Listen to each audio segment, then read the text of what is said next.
tale of Mr. Morton. Mr. Morton is who? He is the subject of our tale, and the predicate tells what Mr. Morton talked to his cat. Mr. Morton talked. Hello, cat. You look good. Mr. Morton. Pearl replied by a note. Mr. Morton was very nervous. Mr. Morton was. Mr. Morton is the subject of the sentence, and what the predicate says he does. The cat stretched, the sun beat down, a neighbor chased his kid. Come here, kid, come on. Each sentence is completed when you know what the subject did.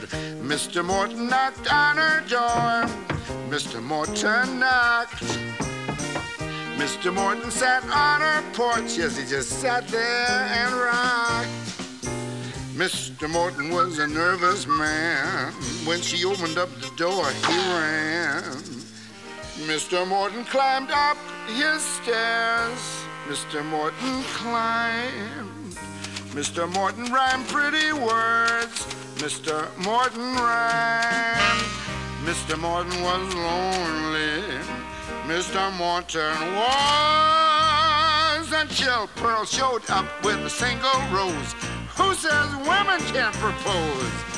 Now Mr. Morton is happy, and Pearl and the cat are too. They're the subject of the sentence, and what the predicate says, they do.